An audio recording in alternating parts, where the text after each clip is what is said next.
Avant d'arriver au centre d'accueil, ma vie était complètement chaotique. J'étais mariée, j'avais un petit garçon, on avait beaucoup de problèmes d'argent. On était interdit bancaire, on n'avait pas de chéquier, on n'avait pas de carte bleue. Tout ça, c'est dû au crédit revolving qu'on a contracté à droite à gauche et puis on vivait au-dessus de nos moyens simplement. Et par-dessus de ça, au niveau logement, on habitait dans un 2 pièces mais qui était complètement dans un état catastrophique. De notre vie de couple, comme je vous disais, c'était chaotique. Moi, je suis tombée dans l'alcool, dans les boîtes de nuit avec des amis. J'avais des amis mais on fréquentait beaucoup des boîtes de nuit, presque chaque samedi, on buvait beaucoup, énormément. Et dans mon couple, c'était un peu pareil parce que mon mari commençait à faire un peu pareil que moi. Il y avait des bagarres devant le petit, c'était difficile. Comme financièrement, je vous disais que souvent on n'avait pas d'argent, donc on mangeait vraiment des choses. Souvent c'était du pain, souvent c'était des pâtes, mais comme en boîte de nuit, je savais que des amis allaient faire les nécessaires, donc l'alcool m'intéressait plus que faire à manger. Et voilà, j'étais quelqu'un de très colérique. Quand je m'énervais, je cassais tout. Je cassais absolument tout dans la maison. Nous, il n'y avait presque plus rien parce qu'à force de casser, on ne pouvait pas racheter étant donné qu'on n'avait plus d'argent. Et j'ai cherché les problèmes tout le temps aux gens, particulièrement les gens que je voyais qui avaient quand même un certain moyen. Ça me dérangeait beaucoup parce que je me disais, moi je ne l'ai pas. Et j'ai cherché des problèmes, j'ai cherché des bagarres. Et j'ai fait en sorte que les gens ont plus peur de moi et qu'ils m'aimaient. Mais moi, le plus difficile, un jour où j'ai mangé du pain et j'avais un peu de thé, j'ai fait du thé avec du pain à mon fils. Là, c'était dur. C'était dur parce que ça résumait un peu ma vie. Ces petits, entre guillemets, repas résumaient la vie que j'avais. Je dirais pas méritée, mais ça résumait ma vie. J'ai vu ma vie à travers ces petits morceaux de pain et du thé sans sucre. J'ai vécu d'apparence longtemps, mais il y a un moment ça commence à se voir parce que la situation, il y avait une fracture. On ne peut pas jouer l'apparence à vie. Il y a un moment où la réalité nous rattrape. Et certains de mes amis, encore une fois, voyaient, donc essayer, je ne dirais pas m'aider parce que la plupart sont partis. Donc quand j'ai travaillé autrefois, ils étaient là, mais après, quand j'ai perdu mon travail, je ne voyais plus personne. Entre guillemets, la pauvreté m'a vraiment habillée et j'ai eu du mal à l'accepter. Il y a des moments où j'ai pensé à me suicider, mais en tout cas, il y avait cette pensée en moi, souvent, régulièrement. Ce qui me freinait, je dirais, entre guillemets, c'était mon fils. Je me disais, je suis vivante, je vois déjà que personne n'est là. Si je me suicide, mon mari est un peu dans le même état que moi, je ne sais pas qu'est-ce que ça va donner, qu'est-ce qu'il va devenir simplement. C'est un peu mon fils qui me freinait. Et il y a une personne qui est venue, qui m'a donné le magazine. Elle m'a laissé les magazines qui étaient marqués sommaire. Et je regarde l'adresse, c'était juste à Saint-Négrad d'ici. Je dis, ok, bon, d'accord, je vais essayer d'aller. Et le lendemain, les dimanches, je suis venue et j'ai commencé à suivre tout ce qu'il disait, enfin, tout ce qui sortait de l'hôtel. Il prêchait, il y avait des propos, des prières, il y avait tout ce qu'il disait, j'ai commencé à mettre en pratique. Et j'ai commencé à voir les changements en moi, particulièrement la colère. J'étais quelqu'un de très colérique. Et là, petit à petit, en mettant les propos, j'ai commencé à me sentir apaisée. La paix et toutes les chaînes. 3 mois après, il y a la campagne d'Israël. Et j'ai dit à mon mari en premier lieu, je vais participer à cette campagne. Il dit oui, mais attends un peu, on ne connaît pas. Je dis non, je vais participer moi. Donc comme je voyais un peu réticent, j'ai dit moi-même je vais participer. Je n'ai plus parlé à personne. Même quand je venais, je parlais à personne. Je prenais tout ce que le pasteur disait et je faisais. La prière, je fais. Pendant la campagne d'Israël, les sacrifices, le propos, il faut venir la veiller. La campagne d'Israël, pour moi, représente la réponse de Dieu. Et Dieu a répondu tout de suite parce qu'on a acheté notre maison. On n'avait pas les conditions, mais tout ce qu'on a fait comme démarche, les portes se sont ouvertes comme ça. Les gens n'ont pas compris. Même nous-mêmes, on n'a pas compris, mais moi, je sais que quand la main de Dieu est là, rien n'est impossible. S'il n'y a pas de propos, s'il n'y a pas de campagne, si on reste dans le néant. Tous ces propos nous permettent non seulement de se rapprocher de plus en plus à Dieu, mais ça nous permet aussi de nous faire grandir dans la foi. Mais Madame Bijou, aujourd'hui, c'est une femme qui a la paix. Au niveau de vie de couple, ça va très bien avec mon mari. On se parle, on sort ensemble, on mange dans les restaurants, on va dans le cinéma, on va à la piscine avec les enfants. Pour ma vie professionnelle aussi, ça va très bien. J'ai un bon poste. J'ai changé de domaine, mais en restant toujours un pied dans le médical. Je suis à l'armée. Donc, j'ai un bon salaire, je n'ai pas à me plaindre. Dieu a béni et mon mari aussi, son entreprise marche très bien. Il a de plus en plus de clients. Les enfants, ça va. Mon fils, il travaille très bien à l'école. Ma troisième fille, elle est première de la classe. Elle travaille très très bien. Et la deuxième aussi, mais la troisième, elle est que première. Donc, ma famille est vraiment dans la présence des dieux et c'est vraiment une grande bénédiction pour moi. Et la paix finit les angoisses, finit les pensées suicidaires, les bagarres, les mauvaises pensées, les mauvaises fréquentations aussi, très important. J'ai pardonné même aux gens qui m'ont fait du mal. Je les ai demandé pardon. Dieu m'a donné vraiment cette force de demander pardon et de pardonner réellement quelque chose que je ne connaissais pas, que je ne savais pas faire. Et j'ai appris vraiment le pardon véritable devant Dieu et c'est une joie. Tout, on a acheté à Cergy, on a mis en location et là on est sur Paris dans le 17e. Dieu a béni parce qu'on a un très grand appartement avec un grand studio, d'où mon fils il a un studio lié à l'appartement. Un grand jardin de parking à Paris, dedans. Donc Dieu a vraiment béni et on a d'autres projets que la main de Dieu va bénir et c'est vraiment formidable. Votre foi est-elle malade? Une personne ayant une foi malade est une personne qui, pour un motif quelconque, a cessé de suivre et d'obéir aux commandements et enseignements écrits dans la parole de Dieu. Mais quels sont les symptômes d'une foi malade? Le doute, le découragement, la tristesse, les mauvais yeux, la désobéissance, l'infidélité, le manque de prière et de communion avec Dieu sont quelques-uns des nombreux symptômes qui peu à peu affaiblissent notre foi. Et la conséquence de tout cela est la mort spirituelle et la séparation du Créateur de la créature. C'est pour cela qu'en France et dans le monde entier, nous allons commencer un propos différent. Le propos pour le rétablissement de la foi. Si vous êtes éloigné ou à l'intérieur de l'Église, mais percevez l'un des symptômes qui rendent votre foi malade, venez ce dimanche et participez aux 7 dimanches du propos pour le rétablissement de la foi. Apportez une bouteille d'eau pour y recevoir la goutte du miracle. Dimanche, dans la concentration de foi et de miracle, le propos de l'eau pour le rétablissement physique et spirituel. Spécialement à 8h et 10h, au centre d'accueil de Paris ou au centre d'accueil le plus proche de chez vous. Nous voici une fois de plus dans cette émission et nous voulons aujourd'hui vous apporter une nouvelle direction pour bénir votre vie, pour vous montrer que rien n'est perdu, quel que soit ce que vous êtes en train de vivre, très cher ami, les difficultés que vous traversez, que vous affrontez dans votre vie, peu importe depuis combien de temps cette souffrance est dans votre vie, nous voulons vous dire aujourd'hui que la solution existe, la solution à vos problèmes existe.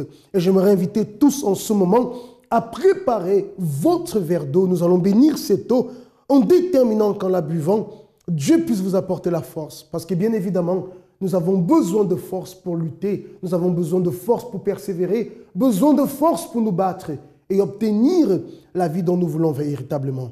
Vous allez voir en ce moment ce témoignage. C'est l'histoire de ce couple qui a pu vaincre à travers la foi.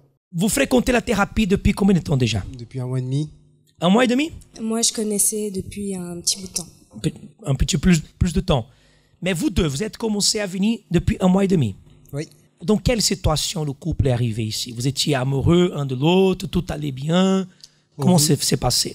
On voulait trouver des réponses par rapport à l'amour, comment se voir dans le couple. Quels étaient les événements du passé qui existaient dans votre couple? Et en arrivant à la thérapie, comment est aujourd'hui? En fait, on est arrivé à la thérapie de l'amour parce que notre couple, ça allait pas. On voulait même rompre. Et puis, c'est lui qui m'a proposé d'ailleurs de venir à la thérapie de l'amour pour voir si on pouvait sauver notre couple. Combien de temps vous étiez ensemble déjà? 1 an et demi. 1 an et demi. Donc, 1 mois et demi en arrière, vous êtes arrivé ici en pensant, on va se rompre. Oui. On va plus continuer ensemble. Oui. 1 an et demi de relation pour arriver à 0 à nouveau. C'est pas logique, n'est-ce pas? Non. 1 an et demi. Pendant ce 1 an et demi que vous fréquentez, c'était sérieux de ton côté? Vous pensez? C'était, tu avais vraiment envie de rester avec elle? Oui. Il y a eu ce risque-là de 1 mois et demi là, de tout finir. Oui. Qu'est-ce qui s'est passé? J'ai recroisé mon ex et puis je sais pas, c'était mon premier amour. On est resté 4 ans ensemble et puis il y a des sentiments qui sont revenus. Et puis on s'est embrassé. C'est moi qui suis retourné vers elle. Je lui ai pas menti. Et puis j'ai demandé à Dieu qu'il me guide pour savoir ce qu'il fallait faire parce que j'étais perdu. J'avais peur de lui parler, mais je savais que j'allais assumer ce que j'ai fait. Donc je lui ai dit. Alors après cette situation, il vous a trahi. Vous avez bien dit non, on va terminer. Et c'était la bonne décision. Je vous dis, c'était la bonne décision, comme je vous ai parlé le jour là. Il y a eu infidélité, vous avez tout le droit de terminer. Sauf que, qu'est-ce qui s'est passé en venant à la thérapie? Qu'est-ce que Dieu vous a montré? Qu'est-ce qui s'est passé entre vous deux? Il s'est passé que, déjà, au niveau de la thérapie, quand on est venu la première fois ensemble, le discours que vous avez eu, c'est exactement ce qu'on était en train de vivre. La trahison, on savait plus trop où on en était.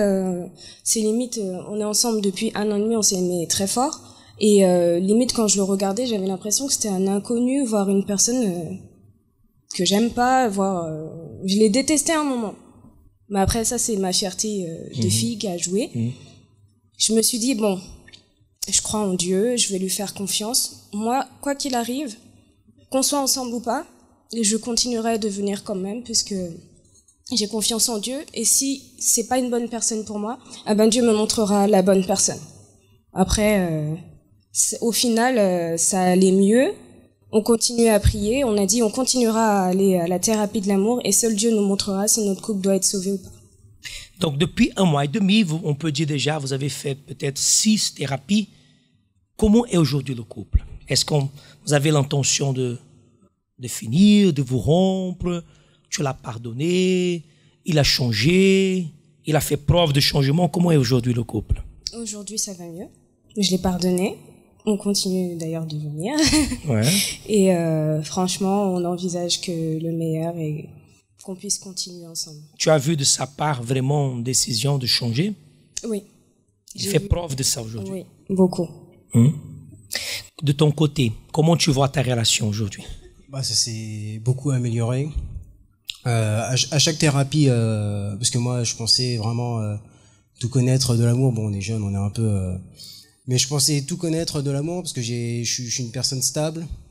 J'ai eu avec le peu de vécu que j'ai eu, j'ai appris à encaisser sur moi, à écouter ma copine, à changer par rapport à moi. Ma mère, ça fait longtemps qu'elle me parlait de la thérapie de l'amour et je me disais non, ça me sert à rien.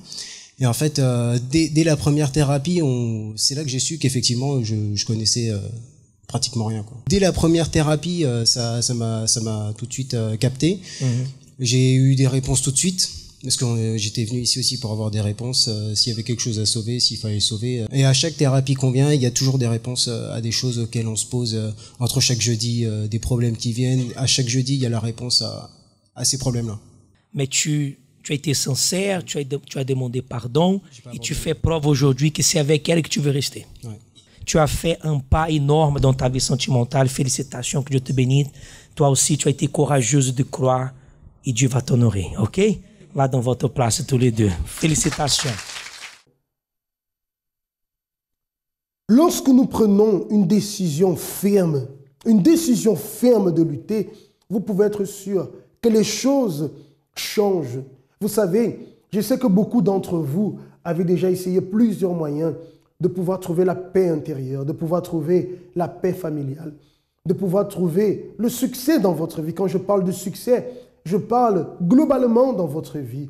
Vous êtes une personne peut-être qui est tout le temps en échec. Tout ce que vous faites n'aboutit à rien.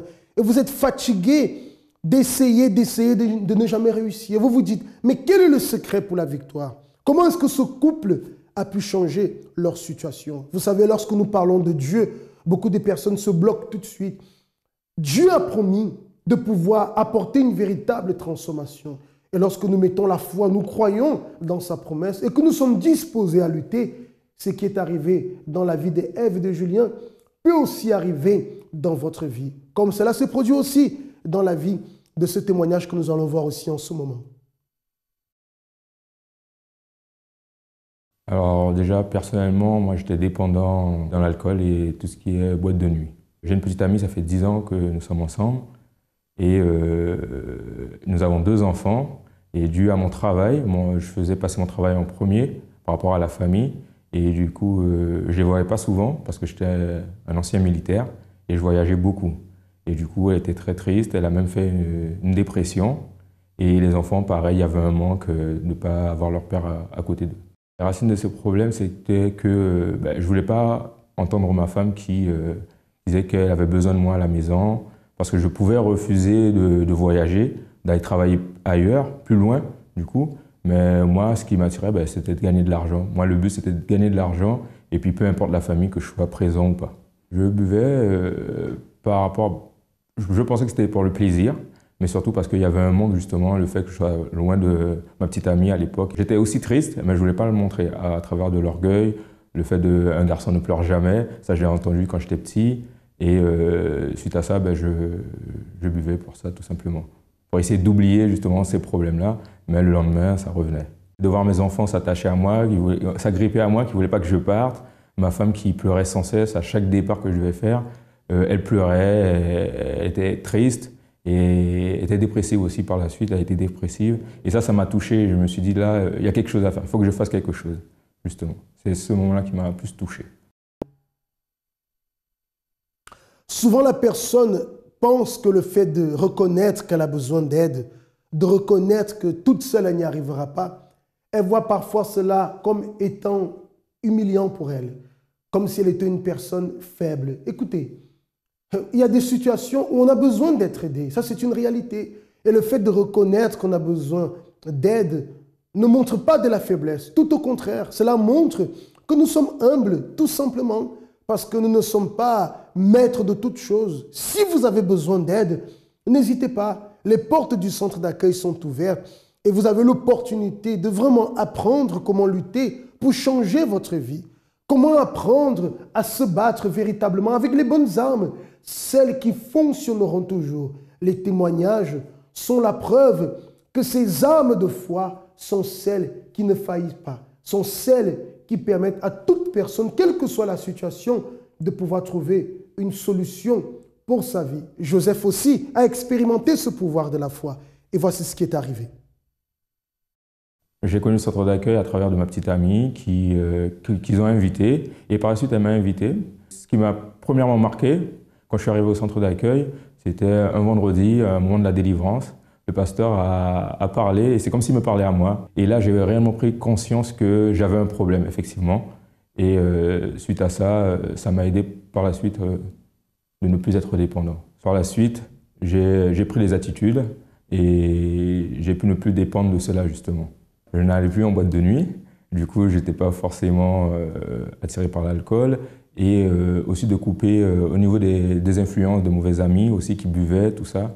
J'ai arrêté de les fréquenter, mauvaise fréquentation. Et tout cela, Dieu m'a permis justement de trouver la force pour arrêter. C'était pas à pas, je suis arrivé et le jeûne de Jésus s'est présenté. Et ça a été une opportunité justement que je puisse changer par rapport aux propos qu'il proposait en fait. Et suite à ça, il parlait qu'il fallait jeûner et il fallait aussi prier, chercher Dieu, tout ça. Et j'ai fait cela. Suite au jeûne de Jésus est arrivée la campagne d'Israël. Et là, je me suis aussi lancé. J'ai quand même posé des questions parce que c'était la première fois aussi.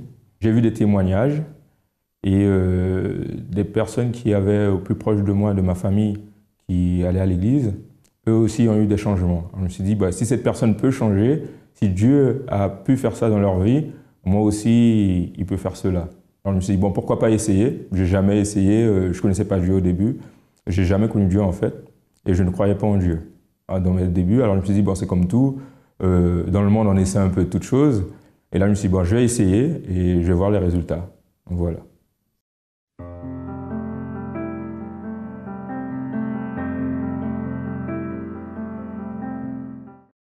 Alors en participant au centre d'accueil, le fait d'avoir fait les propos, les chaînes de prière, cela m'a beaucoup aidé, ça m'a fortifié.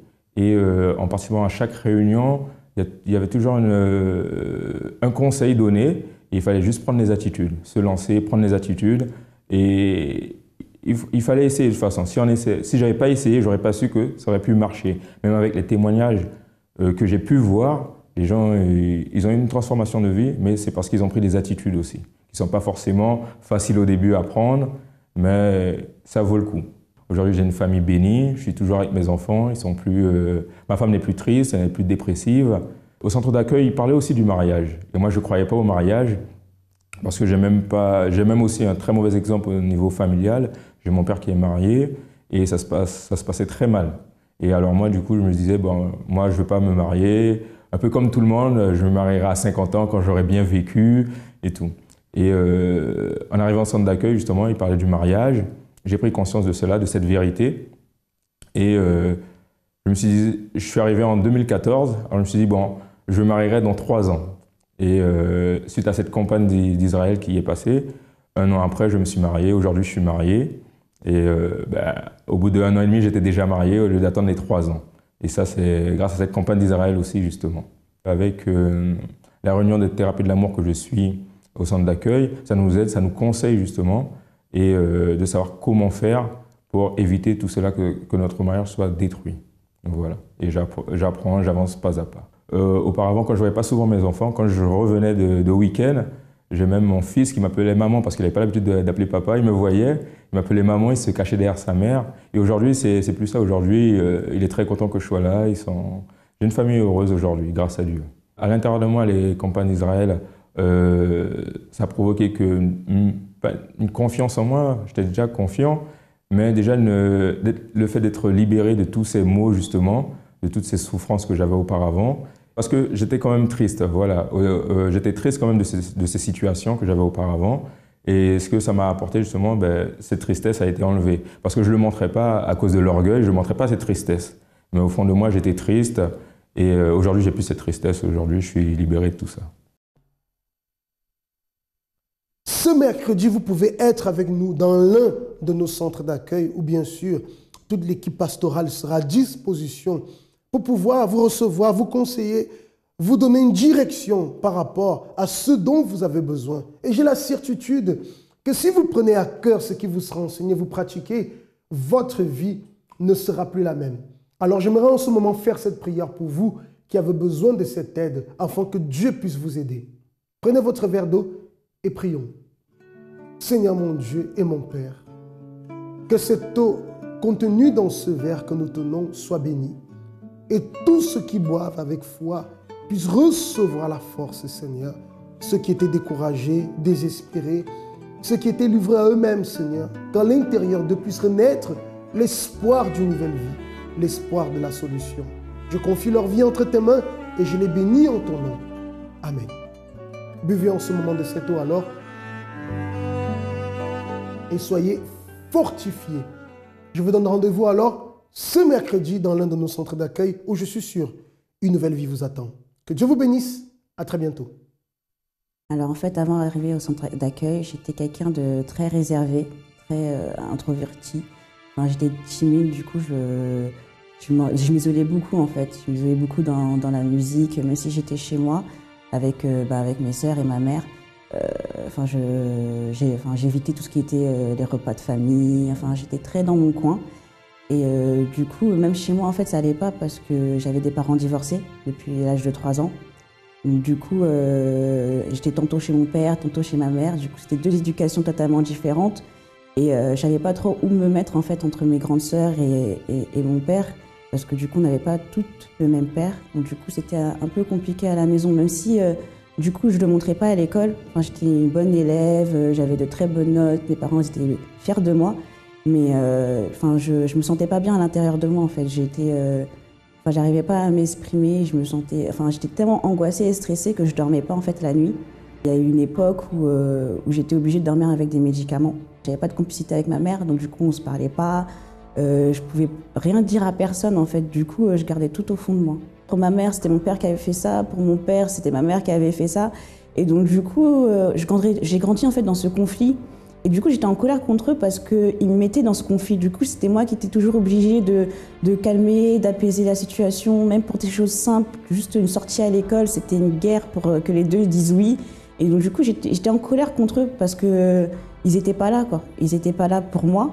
Et en fait, ils étaient un peu égoïstes parce qu'ils se concentraient sur leur conflit et ils avaient oublié totalement qu'ils avaient eu une fille, qu'il fallait s'occuper d'elle, autre que financièrement, mais qu'il fallait s'occuper d'elle aussi spirituellement, entre guillemets.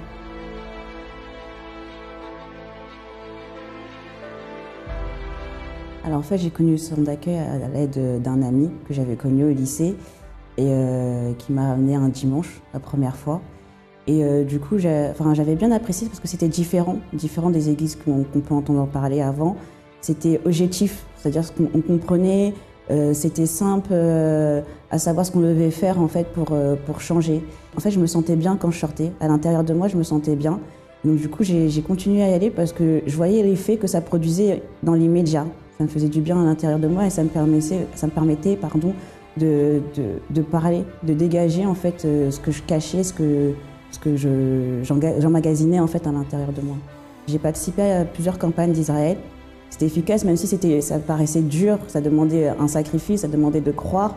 C'est une opportunité de changer tout, dans tous les domaines de sa vie et surtout à l'intérieur de soi. Alors aujourd'hui, je suis totalement différente. Enfin, je ne suis plus la fille qui est isolée, qui est timide, qui ne parlait pas à personne. Enfin, même par rapport à ma famille, je suis devenue complice avec ma mère. Donc, du coup, on a appris à parler ensemble de tout et de rien. Que ce soit ici avec mes sœurs, que ce soit avec mon père, il n'y a plus cette colère, il n'y a plus de conflit même entre eux. Ils arrivent enfin à se parler comme des amis. J'ai plus toutes ces mauvaises pensées, tout ce que j'avais en fait avant, tout a totalement changé. Je suis actuellement diplômée, j'ai eu mon diplôme. Même pour mon permis, c'était très compliqué au début, donc du coup j'ai eu mon permis. À travers d'autres campagnes d'Israël, j'ai eu une première voiture, j'ai changé, j'ai eu une deuxième voiture. Et là, j'ai encore sacrifié pour une troisième. Et donc, du coup, dans ma vie financière, tout a changé. Dans ma vie spirituelle, tout a changé. Spirituellement, j'ai déjà été baptisée du Saint-Esprit. Dans ma tête, je suis plus pareille, en fait. J'ai plus ce côté de l'abandon. Enfin, maintenant, je suis plus conquérante dans ce que je fais. Et je sais que je peux réussir dans ce que j'entreprends. Maintenant, je peux parler avec tout le monde. Je suis totalement à l'aise. Je suis totalement sociable. Un événement unique qui a aidé des millions de dépendants à toutes sortes d'addictions. Maintenant en France, ce grand jour arrive et se déroulera au Doc Pullman, vendredi 5 mai à 20h. Grande veillée de délivrance et de combat contre les addictions. Ce jour deviendra une référence pour votre vie, un nouveau départ. L'évêque Rogerio Formigoni, auteur de best-sellers sur la dépendance clinique, va réaliser cette lutte contre les addictions et pour la délivrance complète, indépendamment de vos croyances, expériences et savoirs. Nombreux sont les témoignages de personnes ayant réussi à se délivrer de l'alcoolisme, des addictions, de la jalousie et de toutes sortes de problèmes, après avoir participé à cette grande veillée. L'opportunité vous est donnée. Grande veillée de délivrance et de combat contre les addictions, vendredi 5 mai à 20h.